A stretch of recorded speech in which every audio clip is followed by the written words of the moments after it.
اعوذ باللہ من الشیطان الرجیم بسم اللہ الرحمن الرحیم۔ ناظرین و سامعین السلام علیکم، امید ہے آپ خیریت سے ہوں گے اور ہمارے ویڈیو سے استفادہ کر رہے ہوں گے۔ ناظرین، ویڈیو پر جانے سے پہلے آپ کی خدمت میں گزارش ہے کہ ہمارے نئے شروع کیے جانے والے channel blend of history English کو سبسکرائب کر لیں اور اس کے بیل آئیکن پر کلک کر کے آل نوٹیفیکیشنز کی سیٹنگ کا انتخاب کر لیں تاکہ آپ اس چینل پر پیش کیے جانے والے تعلیمات محمد و آل محمد پر مبنی انگلش کانٹینٹ سے محروم نہ رہ سکیں۔ ناظرین معظم، ایران کے سپریم کمانڈر آیت اللہ سید علی خامنائی 19 اپریل 1939 کو مشہد مقدس ایران میں پیدا ہوئے۔ ان کے والد سید جواد خامنائی مشہد کے محترم علماء اور مجتہدین میں سے گنے جاتے تھے۔ سید علی خامنائی کے دادا آیت اللہ سید حسین خامنائی کا تعلق آذربائیجان سے تھا اور نجف اشرف میں مقیم تھے۔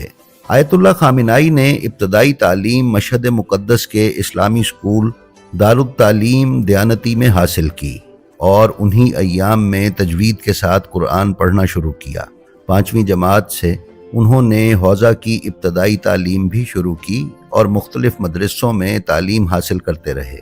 19 سال کی عمر میں نجف اشرف گئے اور حوزہ علمیہ نجف کے اساتذہ کے دروس میں شرکت کرتے رہے، لیکن پھر والد کے حکم پر واپس مشہد آ گئے اور تھوڑے عرصے کے بعد حوزہ علمیہ قم میں داخلہ لیا۔ یہ سلسلہ 1971 تک چلتا رہا۔ اس کے بعد آپ کچھ عرصہ درس و تدریس میں مشغول رہنے کے بعد انقلاب اسلامی ایران کے ساتھ وابستہ ہو گئے اور تھوڑے ہی عرصے میں خمینی صاحب کے قریبی ساتھیوں میں آپ کا شمار ہونے لگا۔ انقلاب سے پہلے کئی مرتبہ آپ کی گرفتاری ہوئی اور آپ کو مشہد بدر بھی کیا گیا۔ قید و بند کی صعوبتیں بھی برداشت کیں۔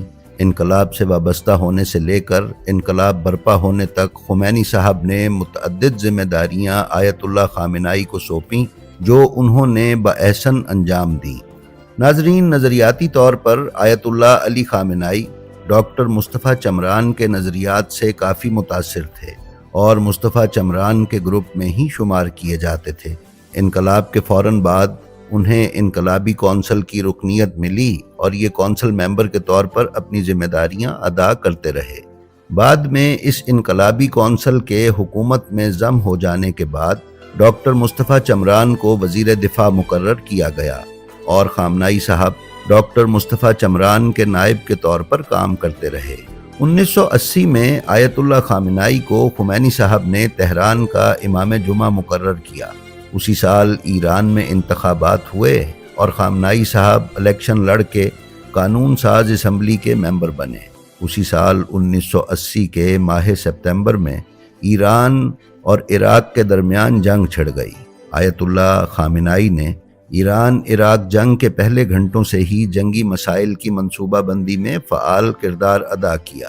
ناظرین، ایران کی سرزمین پر حملہ ہونے کے کچھ ہی دیر بعد انہوں نے عراق کی باسی فوج کے ایران پر حملے کا پہلا اعلانیہ تیار کیا اور ریڈیو کے ذریعے لوگوں کو آگاہ کیا۔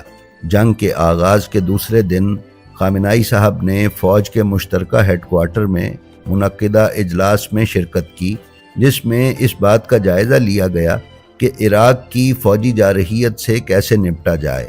پھر خمینی صاحب کے حکم پر آیت اللہ علی خامنائی نے فوجی لباس زیب تن کر کے جنگی محاذوں پر حاضری دی تاکہ ایرانی افواج کے مورچوں اور تنصیبات کی صورتحال کی جامع رپورٹ تیار کی جا سکے اور دشمن کا مقابلہ کرنے کے لیے فوج کو منظم کیا جائے۔ اس جنگ کے دوران انہوں نے کئی فوجی آپریشنز کی تیاری میں بھی حصہ لیا۔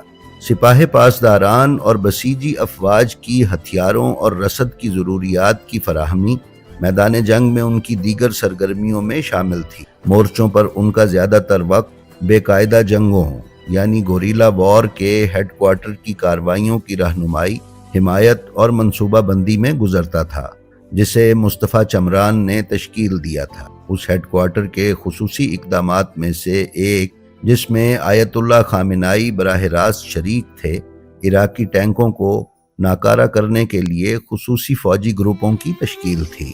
ناظرین، خرم شہر، آبادان اور سوسنگرد محاذوں کی حمایت میں آیت اللہ علی خامنائی نے بہت مؤثر کردار ادا کیا اور اسلامی انقلابی گارڈ اور بسیط جیسی عوامی فوجی قوتوں کو مضبوط بنانے اور ان کے تکنیکی اور دیگر ساز و سامان کی ضروریات کو پورا کرنے میں بڑا فعال کردار ادا کیا۔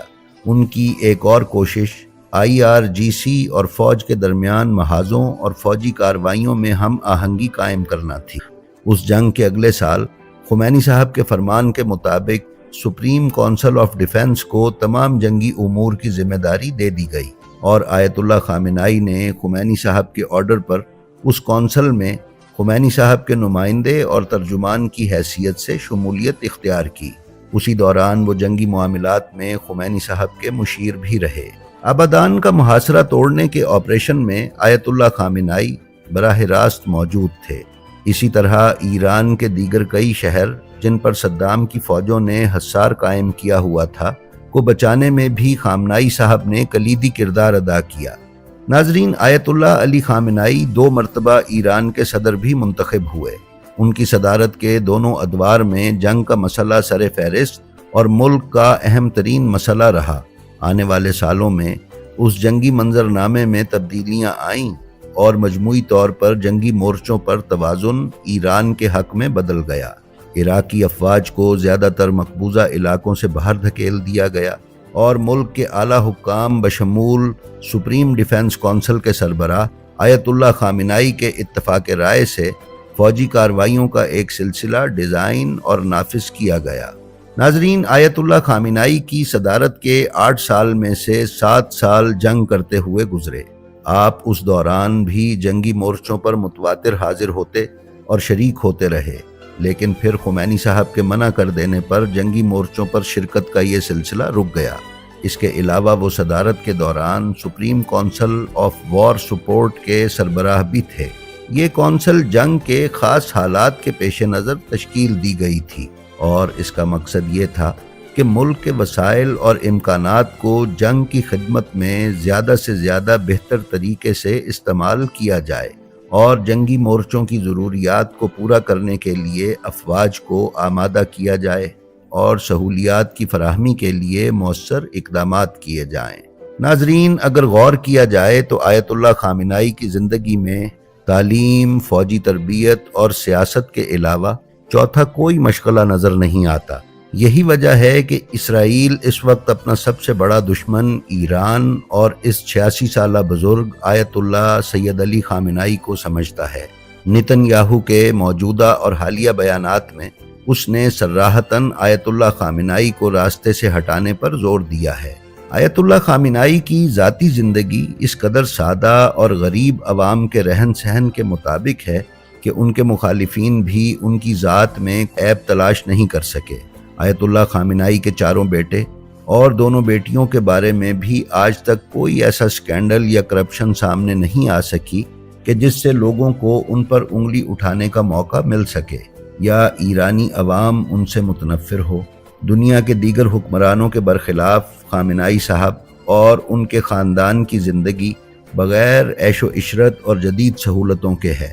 خامنائی صاحب کے بچے سرکاری اسکولوں اور مدرسوں کے تعلیم یافتہ ہیں، اور انہی خطوط پر ان کے پوتے پوتیاں اور نواسے نواسیاں بھی سرکاری اسکولوں میں تعلیم حاصل کرتے اور سرکاری ہسپتالوں میں علاج کرواتے اور ایک مڈل کلاس شہری کی زندگی گزار رہے ہیں۔